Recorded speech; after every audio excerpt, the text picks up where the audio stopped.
I'm getting them goofed up. I'm gonna have to read them. What is it? It's 2 Timothy chapter, I want to say 4, but it might be 3. Yeah, it's 3. Yeah, here it is. I knew I always get 1 Timothy 4 and 2 Timothy 3 mixed up. But 2 Timothy 3. 2 Timothy chapter 3, verses 1 through 5. Okay. This know also that in the last days perilous times shall come. Are we there? Yes. Oh yeah. Yes, we are. You don't have to look far to see we in perilous times.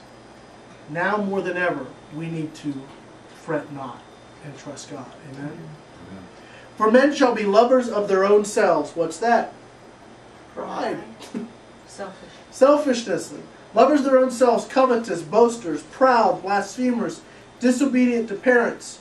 Now, I'm going to give you a little tip before we get to the end. This is not the world, this is the church. Okay? He's referring to Christians, not the world. Why? The world's always been this way. That should be no secret to Timothy. Right? Has the world always been proud? Mm-hmm. Has not Satan been the author of pride and iniquity?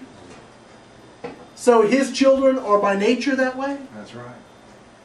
So that's no surprise to us that the world's that way? Mm.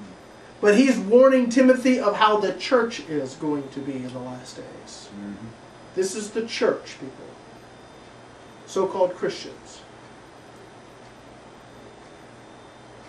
Men shall be lovers of their own selves, covetous, boasters, proud, blasphemers, disobedient to parents. Disobedient to parents, if you look in Ephesians where Paul says, obey your parents in the Lord.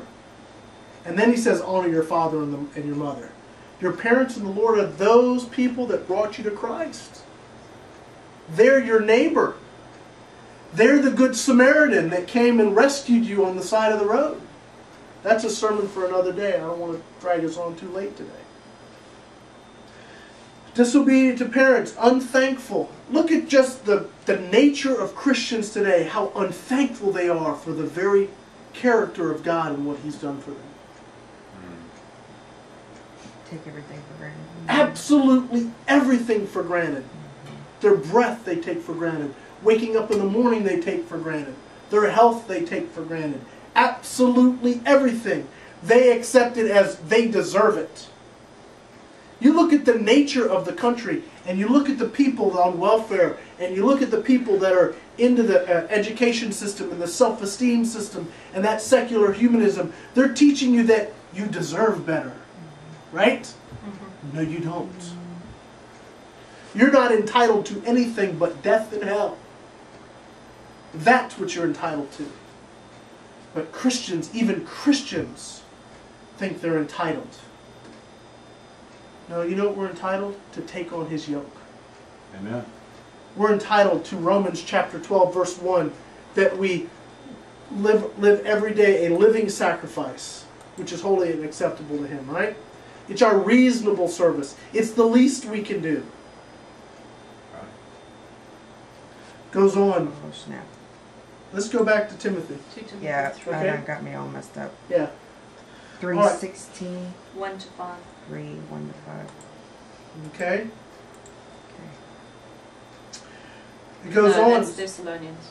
Oh, my bad. Yep, that's okay. 2 Timothy. New to the board here. This is nice though, isn't it? I like it. It's cool. What the? You got to go 2 2 Timothy, Timothy 3, chapter 3. verse 1 to 5. Yes.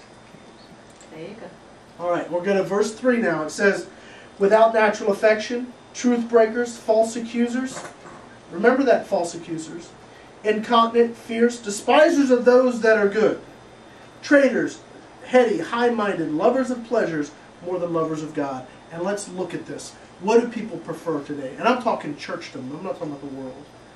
Do they prefer learning and knowing and walking in the character of God? Or do they prefer diving in with both feet into the world and His ways? What's their preference? For an easy road. Wide is the way. that leads to destruction, and many there be that on it. The scary thing is look at us. Well, we have to include ourselves in that. We talk about gut check time, people. We talk about our faith rubber meeting the road time. Well, it's already been and gone. We are in it right now. It's not fixing to get ready. No, we're in it. We're in the times where we need to be examining ourselves and just laying our heart out before the Lord in prayer and in our closets and saying, Lord, I know I am a decrepit, wretched creature. Please fix me. Because if we don't do that, then we walk around with that proud face, that proud look back in Proverbs. And what's the New Testament say? God resists the proud. We talked about that a little ago. He actually is in resistance of you if you're in pride. Now, do you think you can move forward if God is resisting you? No. We looked at the scripture or talked about the scripture. If God be for us, who can be against us? You flip it around. If God's against us, it doesn't matter who's for you. That's right. I mean, you are SOL. Amen. All right. Traitors, heady, high-minded, lovers of pleasures more than lovers of God. Verse 5, having a form of godliness, but denying the power thereof. From such, try and convert them. No, turn away. What's it say? Turn away. Turn away. Thankful. Turn away. Does that go contrary to anybody's nature? I know it does you. Yeah. Turn away.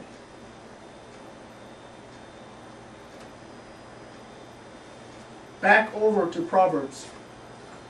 And we're in 6 verses 16 through 19. Proverbs 6, 16, 19. These 6 things doth the Lord hate, yea, 7 are an abomination unto him. A proud look. We dealt with that. We all know what it's like. Yeah. We can go look in the mirror and see it. Anytime somebody's bringing a correction to us, especially in a way that, well, if they had just said it differently, how many times have we said that? Let me tell you, truth is truth, and if you don't want to hear it, doesn't matter how it comes out, baby. You ain't going to like it. They can wrap it up in a cheese